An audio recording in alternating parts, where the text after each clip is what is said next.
And welcome into the Varsity Voices podcast presented by C Spire, where we are getting ready for the final push to the end of the 2025 football season. I'm your host, Breck Riley, voice of the Kosciuszko Whippets.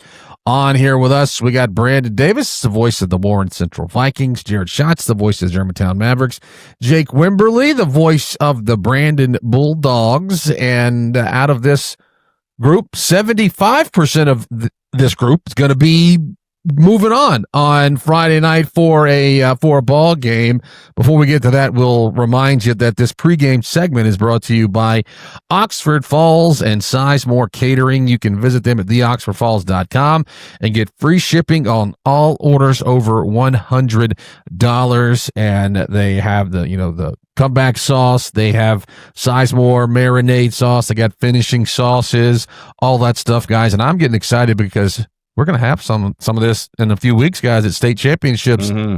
Eve is coming up to cook for us the Wednesday of championships. And you know what else I'm excited about? Brandon Davis, you got to eat some green bean casserole. Yeah, I'll go back and find the clip. We have witnesses. I never said that. We have witnesses. What saw you say you were going to eat the green bean casserole, and so. But yeah, it's fun. I'll eat some green bean casserole, Breck. I'm just glad that I actually get to see you in person. Well, maybe. Okay. Hey, Davis, don't worry. He might have his shirt on because this is the final episode, our main episode. Whoa! This is it for Riley, man. He's got to make a magical comeback, or the magical shirt will be on him here in about a week or two. How many games are you out, Breck? Don't know. That's a good question. I never look at that thing anymore. Right? It's one of those, I got so much stuff to do. I never know what the pick'em looks like. But this week we're picking all 14, so. Maybe if I chance to chance to like sets, yeah. You're telling me there's a chance, right? Yeah. We'll see. We'll see how it is. But yeah, that's what we're doing this week. We're breaking down every North State and South State championship game, and we're going to pick. Normally during the year we only pick 7 games a week. This week we're doubling up. We are picking our picks for every state championship, North State and South State, and we're also going to be looking at the numbers, Jake Wimberly's probability numbers on best probability to win the championships. So that's all going to be going on here on the Varsity Voices podcast. We are going to step aside for a break. When we come back, we'll jump right into it. Don't go anywhere. It's the Varsity Voices podcast presented by C Spire. At C Spire, we've never waited on the future. We've built it.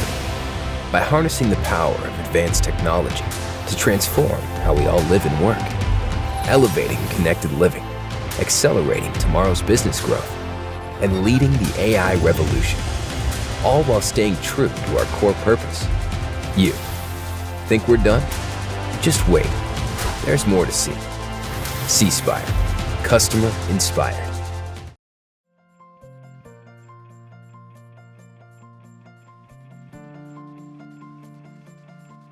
She had a good coach that pointed her in the right direction, and we were able to get to her quick enough, and she's young and healthy enough that she's going to have a great outcome. I would say the biggest difference is just how Dr. Moss explained everything. I went into my second surgery knowing exactly what after surgery was going to look like, what during surgery was going to look like, and it just made me feel a lot more comfortable and confident with my outcome. Second down. And going to keep it himself. Tyson, he's right at the goal line. He stretches, and he is in. Touchdown, Bulldogs! They walk it off down in the Pine Belt. They're going back to the South State Championship. Hello, Gulfport. We're coming for you next, baby. We are on the way. Dogs walk it off tonight down in the Pine Belt. 30-27. Oh, my. And welcome back into the Varsity Voices podcast presented by C Spire, where we are taking a look at the North and South State Championships here in our first quarter for the 7A and 6A classifications. This quarter brought to you by Mississippi Sports Medicine. Same day appointments available and no referral needed. You can visit MississippiSportsMedicine.com or call 601-354-4488 to schedule an appointment today. So the North State and South State championships going to look like this. It's Tupelo and Oxford in the north, Brandon and Gulfport in the south. Before we get to Jake Wimberly, he'll talk to us about the south. Let's talk about the north. Jared, tell us about that Tupelo-Germantown game. Boy, the Mavericks had them on the ropes for a little bit. They did, guys. They hit them in the mouth, actually scored first when they got the football, went right down and put 7 on the board. And, Tupelo they're just built differently. I was telling you guys, obviously, before we got on, how you go to a college stadium and they'll put on their players that are in the NFL. Well, Tupelo has actually come up with a video that they do it for all their kids that are at the D1 level, that they play on their Jumbotron, which is insane. And I had never seen that before. That's the kind of guys that they have on this team year in and year out. But yeah, Germantown, very proud of that football team. That was a physical ball game. Tupelo, a lot of times Tupelo intimidates teams and beats them before they, ever kick the thing off. And Germantown answered the bell. Run defense did Germantown in. They gave it all they have. But man, when you're trying to tackle those 3 guys, obviously Braylon Williams, the quarterback, and Kylan Bobo and J.J. Hill, they just keep coming at you. I think they threw it coming into the ball game. This is how well Germantown did. Even defensively, they held them on 4th down a couple of times. And I know they got their rushing yards, but end of the day, Tupelo, I think, threw it 40-something times on the season coming into that game. They threw it 10 times, which, they threw it a quarter, as much as they did all year. So that's how good Germantown, gave them a run for their money. But Tupelo, man, they do this to everybody. Even the teams you look at, I know West Point got them barely, but Oxford had them on the ropes earlier this year. They're obviously going to have, this ball game coming up with Oxford. But it's one of those where Tupelo always they just kind of squeeze you. You feel like you're there. You've got them where you want them. And then they run the football and they just pound you into submission. That's what they did to Germantown. And just a really good football team. And obviously that's why they're still the favorites. Yeah, and on the other side, you got Oxford, who had got a 10-point win over Hornling. That was 37-27. So that North State Championship is Tupelo and Oxford. That's going to be a great game. Now let's jump down to the South and ask Jake Wimberly about that fantastic game he had. Brandon got a win over Oak Grove 30-27. Gulfport had no problems with Petal 45-10. So it's Brandon and Gulfport. But Jake, walk us through that big win for the Bulldogs. Yeah, another big win. Look, this team is a gritty team. We're talking about the Brandon Bulldogs, a very gritty team. And this is a team where they traded punches, back and forth early, some field goals, and, a lot of big defensive plays. But you look at Brandon, there was a lot that went on in this game. Tyson Robinson went out of that game early second quarter, did not come back to the third because of a taping issue on his leg that he had been babying most of the year. So they go back in there. Dr. Kraft did a great job and kind of retaped him. He came back in the second half. They had another running back go out. So C.J. Campbell, a senior running back, he was not dressing for the game. He was in street clothes for the first half. He dressed for the second half. And because they had to have him. They were down literally. We've never seen anything like that. So he did dress, warmed up. He got some big plays in the second half. But this came down to a ball game where Brandon was down by 11 points with about 6.5 minutes to go. And, there was a moment in time where you just thought, okay, this game is not going to happen. So Brandon was able to make a drive and kicked a field goal. And their field goal kicker has been money. 5 for 5 in the playoffs. He has been lights out for this team and special teams. They cut it to 8. Oak Grove made a big mistake. Kellen Hall did, their quarterback, on third down and 5. He rolled back and kept rolling back and rolling back. He took like a 25-yard sack, and then he got called for intentional grounding because he just tried to throw the football away. So they punted to Brandon, and Brandon went to the air, and Sladen Shack found Duke Johnson, who was at Clinton last year. He's been over. He hasn't played a whole lot, but Duke Johnson is a speedster. He was able to get behind the defense. He hit him on a 65-yard touchdown pass. Brandon went for 2 and tied it up and then went to overtime. And at that point, you kind of knew what Brandon was probably fixing to do. So they deferred, went defense first, held Oak Grove to a field goal, and everybody in the building knew Tyson Robinson was going to get the football as many times as it took. First play in overtime, he handed it to C.J. Campbell, who was in street clothes on the first half. He picked up 7. On the second play, they walked it off. I don't know what else you can say about this team. They just keep coming back and keep coming back. And, this team has been through so much adversity. And, look, again, I said it last week. I've said it the week before. Their season may end on Friday. If it does, it's been a heck of a run. But this team is not scared to get on the road and go get their hands dirty. And they'll try to do that Friday at Gulfport. Yeah, I had just gotten in the vehicle to leave from Kosciuszko's ball game. I had gone over and talked to Pat Crump, the good running back for Corinth. He was our player of the week one week. I got to talk to him. He had a good game. Wanted to meet him and talk to him in person. And I flipped on, Jake, you'd sent us the link. And so I turned it on. As soon as I was pulling out of the Coliseum parking lot, that's when the Bulldogs went in and got the win there. So, that sets it up in 7A. For Tupelo and Oxford in the north and Brandon and Gulfport in the south. And let's see what the numbers have to say about it. Jake, the probability numbers. And so we might let you talk again about this so that, people that maybe are new to this, just finding the podcast, can kind of know what we're talking about. Yeah, we've been doing this over the last several weeks. Basically, think of it like an ESPN probability to make the college football playoff or to win the national championship. They do this weekly on ESPN. This is our high school version of this that we've been able to set up some models and fish out a lot of data. And this is a moving scale each week. So this is the percentage of a chance for each of the Final Four to now win the tournament. Tupelo is still the favorite. Surprise, surprise. At 40%. Brandon, who when we started the playoffs had a 3% chance to win it all, now has a 34% chance, followed by Oxford and then Gulfport. So we're going Tupelo with the biggest chunk, Brandon number 2, Oxford 3, and Gulfport at number 4. Wow. So like the Brandon making the biggest jump there. Model really seems to like the Bulldogs, but now we'll see what our crew likes. So what we'll do here is I guess we'll go around the horn, get your thoughts on the game and give us your pick for that ball game. So first up be Tupelo and Oxford, and Brandon Davis, give us your thoughts on that ball game and tell us who you're taking. Is it because I'm leading? Is that the reason I'm going first? I mean, isn't that how it's been done the whole time? He just wants you to announce it that he's leading. Is that what it is? Yeah. Yes, that's exactly. Yes, I mean we want to announce that you're losing. That ego, man. Come on. I've embraced that I am in the back. That's not a problem. You're gonna embrace it, all right. Oh yeah, no. So this is really, I think, the game that we expected. I'll be honest with you guys. I was watching the Germantown game in the press box, and I thought the Mavericks had Tupelo. So we see that this Tupelo team there is some kinks maybe in the armor of Tupelo, but against Oxford, the problem is that Tupelo's dominated this series, 11 wins to 5 losses.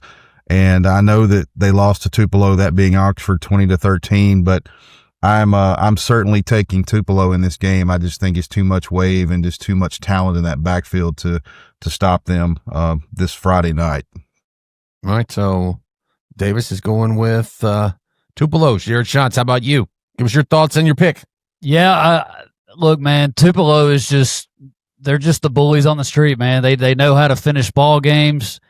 I will say there are some chinks in the armor. Germantown ran the football very effectively against Tupelo. I didn't know they could run it for that many. I think it was just over 250 yards. So they were able to move the football at times. I think the problem is when you get in pass rush situations in Tupelo, they are just so fast and strong, and they will collapse the pocket, and they'll get around the edge on you. That's what happened to Germantown in some moments in that ball game.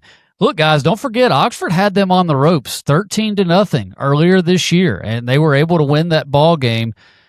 We know what Coach Cutcliffe can do. I think this is going to be a very, very close ball game, but I'm going to go with Tupelo. Just way too many athletes. Until somebody knocks them off, I'm going to go with Tupelo, but do not count. I mean, look, you got to ask yourself, does all this Lane Kiffin stuff with Knox Kiffin being the quarterback at Oxford, does that mess that locker room up? You got to ask yourself that. I don't know. But he's playing some good football, and I would not be surprised if Oxford won. I just can't pull the trigger on them right now. All right, Wimberly, what do you think? Tupelo, Oxford, and who you picking? I'm with Jared. Look, I really like Oxford. I like Coach Cutcliffe and think he does a great job. And, of course, I think Ty Harden does a great job. I think both the two really good coaches in this matchup, two really great guys, great programs. And I wouldn't be shocked to see Oxford win. I mean, if we look up on Friday night and Oxford wins, I'm not going to be shocked. But I'm with Jared. Until somebody shows me that they – and, West Point was able to do it.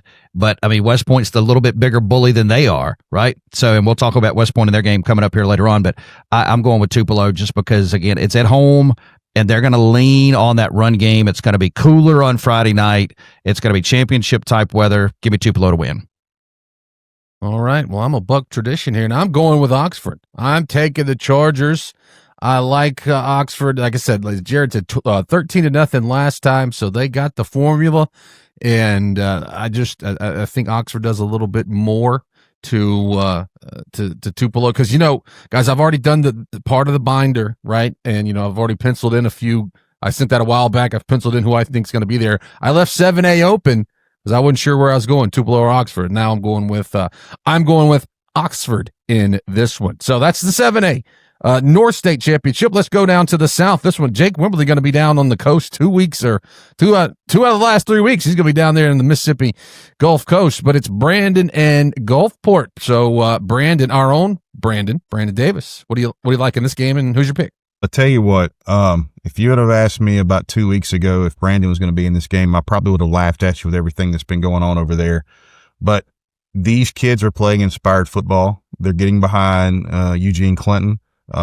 It's what they're doing is really remarkable, and just shows you the power of when people come together or when kids come together and they get ticked off. Okay.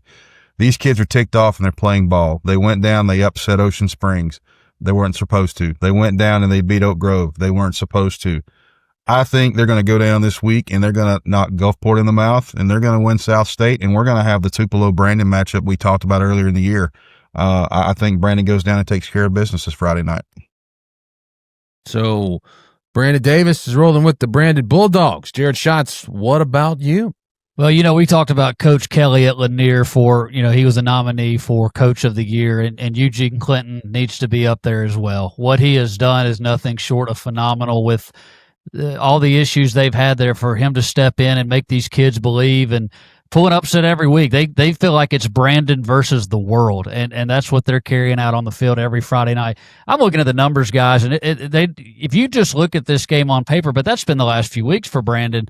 Gulfport's a really good defense. Brandon has scored 206 points on the year. We know they've had their struggles on offense. Gulfport has scored 453. Admirals are 5-2 at home. The Dogs are only 2-3 at home, but they're on the road this week. They are 5-2 away from Bulldog Stadium. I just think they're on a roll right now. I think they've got the momentum. They're running the football, and it's their defense. Their defense has gotten them to this point. I know they gave up some points against Oak Grove, but they're really starting to figure out the offense at the right time, and I think this defense will bounce back. Gulfport, I'm telling you, man, you'd almost want to play the Dallas Cowboys over Brandon right now. That's just the way they're rolling. So I'm going to have to go with the Dogs, man. If they can run the football and obviously Robinson healthy enough to carry the load, I think the defense will bounce back this week, and I'm going to go with the Bulldogs. Well, that's 2 for the Bulldogs. Jake Wimberly, you're the man, you know it best. You like the Bulldogs or the Admirals? Yeah, I got the shirt on, and I'll tell you I'm taking the Dogs, but I'm going to tell you why. It has nothing to do with a homer pick. Jared mentioned it. It's those guys versus the world. And look, this is a team, you got to go back to last year. And look, I know coaches leave, but they were devastated when Sam Williams left that program. Absolutely devastated. And the fact that it happened during spring break and they didn't have a chance to really talk to him, and then they hire Lance Pogue, and for whatever reason that whole thing didn't work out, and there's just been so much that these guys have been through, that again Eugene Clinton and along with Wyatt Rogers and some others have been able to pull this thing back in the middle of the road, and they do feel like it's them versus everybody, and they feel like, hey, they can take on it. They've been through so much, they feel like there's nothing they can't do. And when you look at this defense and what they've done against really good running backs, because Gulfport has a really good running back. He is a dude. He's got one of the 2 spots in the Miss-Hal game. They held Kylan Hill and Kylan Bobo below their averages on week 1. They went to Clay Chalkville. It was not their running back. It was their passing game that that really kind of got after Brandon over there. They've held every running back that they have played below their average. They went down to Ocean Springs 2 weeks ago, a guy that averages well over 100 yards per clip. I think they held him to 40 yards that night. So I think Brandon bottles up the running back at Gulfport. It's been the first time Gulfport will have played in South State since 2000 or 1999. So it's been a long time. This is a very familiar scene for the Dogs, getting on a bus, going to play a game like this. I like Brandon to go win South State, and I'm with Brandon Davis. I think we get that Tupelo-Brandon matchup we talked about during week one. Mm-hmm. All right, and I'm not going to go against the grain this time. I picked Brandon to beat Ocean Springs, and I'm going to stick with the Dogs. I like what Jake said about how they can stop the run. I mean, you got Cooper Crosby there, Gulfport. He's a dude.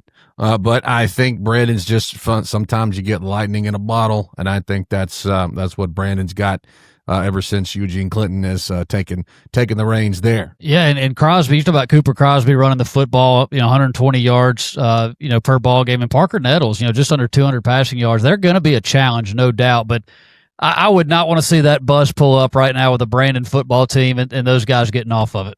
Not at all. Well, so those are our picks for 7A, North State, and South State. We're going to take a break, and then when we come back, we're going to look at the same thing, but for 6A. If you want the best out of your roster, it's time to call in C Spire, advanced technology solutions for homes and businesses, built to make your life faster, smarter, and easier. There's more to see at cspire.com. C Spire, customer inspired. We're back after this here on the Varsity Voices podcast presented by C Spire. From our view on this farm, food security is national security. Our nation must have a sustainable food source. Keeping the supply chain moving and food on our grocery store shelves by growing the cleanest food in the world. We're only one of thousands, but we are united as one to grow the food, fiber, and shelter you need every day because Mississippi needs us. Mississippi needs farmers, the farm families of Mississippi. When it comes to choosing energy for your family and your home, make the smart choice with natural gas from Atmos Energy. It's efficient and reliable energy that's essential for today and generations to come. You can count on affordable natural gas to help you save money and keep you comfortable while fueling your dream home. So make the smart choice and talk to a builder today about including natural gas. Together, we're fueling our energy future.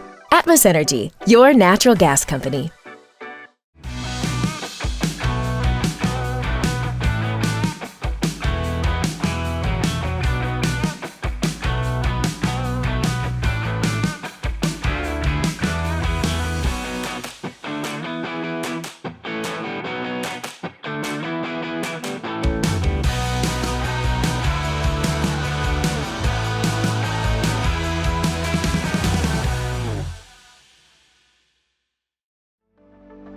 For the game. Play clock winds. Laurel's line sets down. McInnes asks for it. Pass back is good. Kick is away. He's got the leg, and this one is good! City Beautiful does it!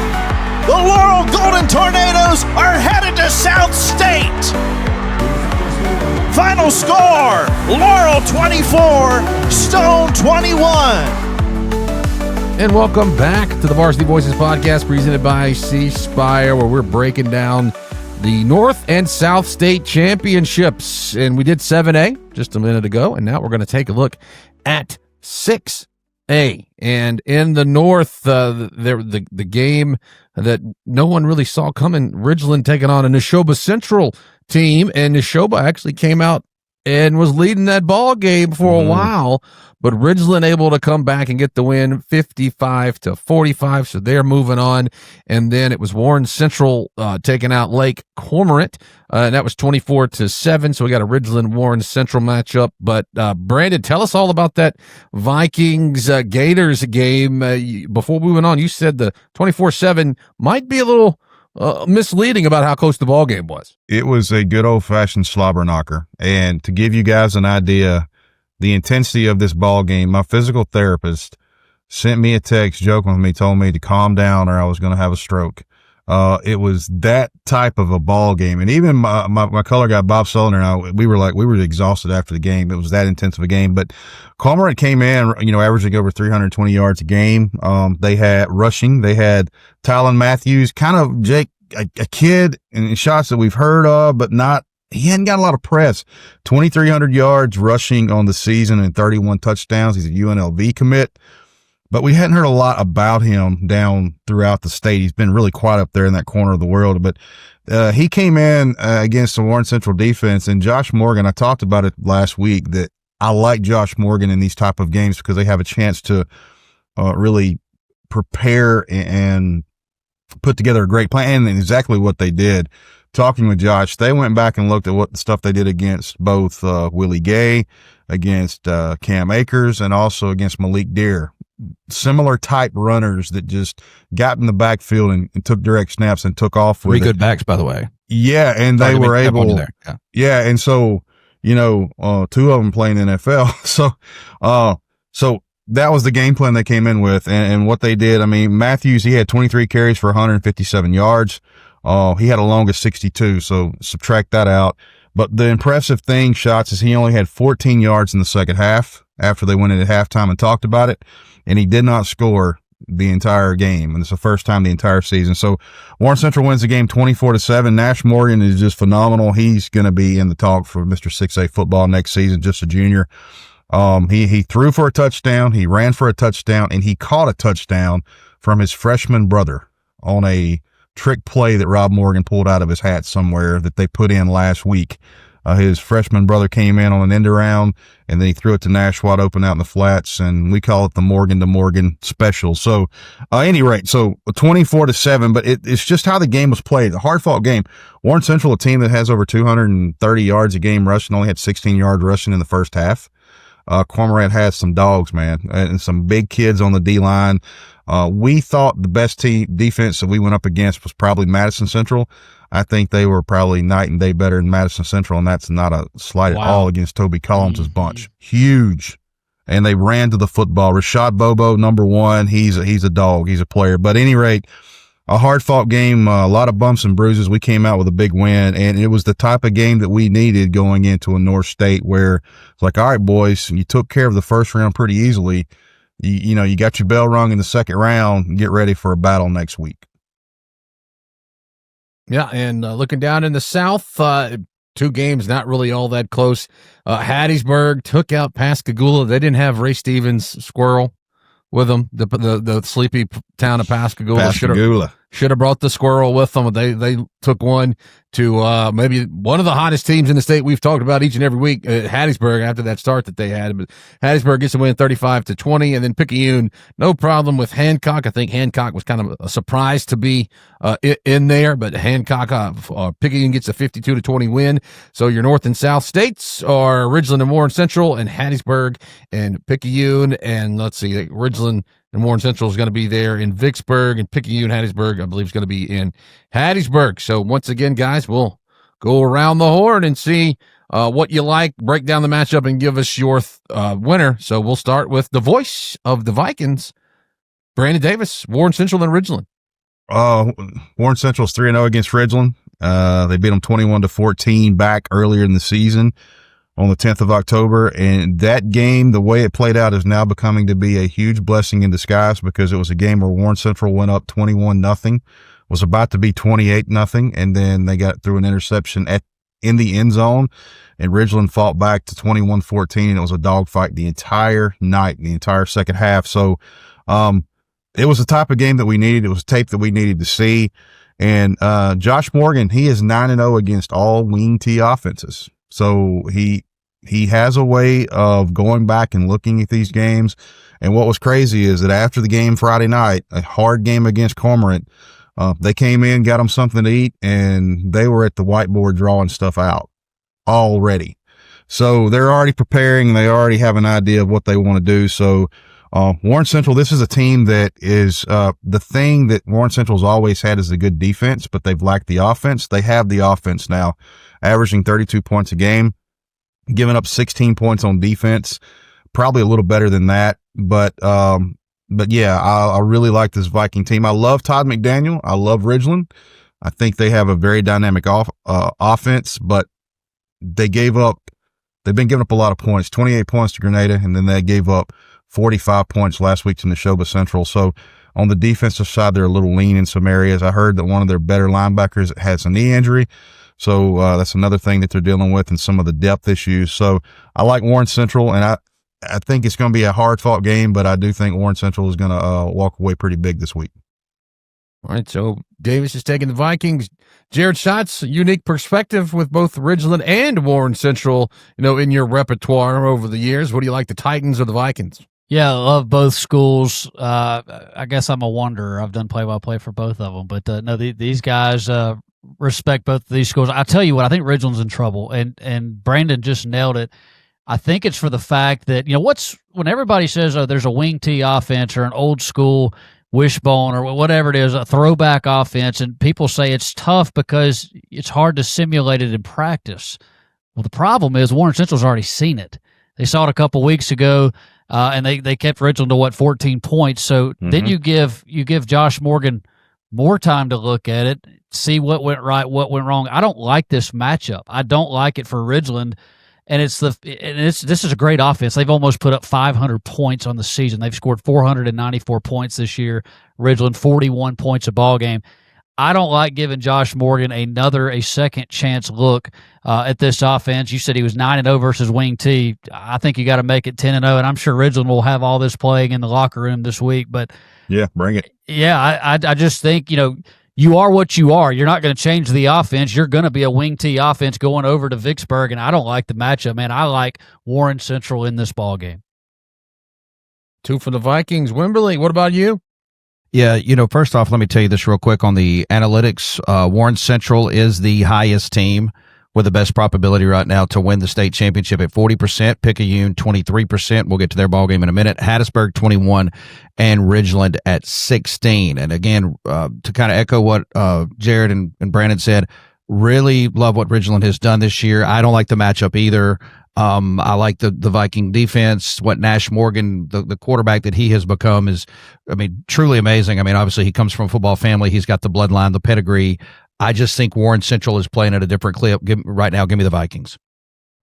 Yeah, I'm going to keep it unanimous here. A little bit too much for the Vikings. Kind of like, I think we've said it all year long, a little bit of a team of destiny there. I think it's their year to make it to the championship. So give me the Vikings over the Titans. Now we'll jump down to the South, and what I think is a sneaky good ball game and a sneaky hard game to pick between Hattiesburg and Picayune. So you got the Tigers, who had a little bit of a rough start, and then it kind of corrected course. Picayune's kind of done what Picayune does, right? So we got this one going on. Brandon Davis, what do you like in this one? I don't know. You just said it. You just said it, Breck. This is a hard one to pick. I love Cody Stogner. He's one of my favorite coaches. He's just a hard-nosed. He's just a football coach. What you see is what you get. Picayune runs the ball extremely well. Xavier Dennis is a difference maker down there. Every time they've needed him throughout the season to bail them out, he has done it.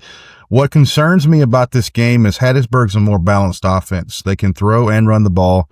And, you've got a Picayune team that's giving up 24 points a game. And Hattiesburg, man, in the playoffs here, they beat Pearl River Central 42-0, and they beat Pascagoula 35-20. I just like this Hattiesburg offense just a little bit. It wouldn't hurt my feelings being wrong, because I would love to see a Warren Central Picayune matchup. But I think based off what I'm seeing, I just think it's going to be Hattiesburg with just a little bit more offensive balance this Friday night. I'm taking Hattiesburg. So Brandon Davis likes the Tigers. What about you, Shots? Man, Hattiesburg is just hot. This is a football team that, we're talking about Brandon, and they've been able to surprise people. The problem with Hattiesburg is people know they're good, and they can't stop them. Pearl River Central beat Picayune to, I think to end the regular season. Hattiesburg had no problem with them, and ever since those 2 early losses, man, they are rolling, and Davis nailed it. And I love Picayune is one of my favorite teams to watch. I just love watching them play football. They don't do anything fancy. They don't to the naked eye, it looks like they run 3 plays, but they do more than that. But they're just very fundamentally sound. I think they're one of the most fundamentally sound teams in the state of Mississippi. But I picked against Hattiesburg earlier this year. I think that was the Terry game. They made me look foolish, and I'm not doing that again. So I'm going to go with the Hattiesburg Tigers. I think with this balanced attack, they're averaging 158 on the ground, 164 through the air. A football team that's been able to score at 33 points a ball game. I know their defense has had some up and downs early on, but I think they've ironed a lot of that out. Give me Hattiesburg. Okay, Wimberley, Tigers or the Maroon Tide? Everybody wants to, and rightfully say, look at that Pearl River Central game. The Picayune lost 28-21, and I tend to believe that was somewhat of a misnomer. They lost early in the year to Ocean Load Springs. management. Yeah, absolutely. Yeah, 56-42. I really think Picayune, the way that they play offense and run the football, they have the 6A player of the year, an offensive lineman who is an absolute man-child. They've got running backs that can get after it.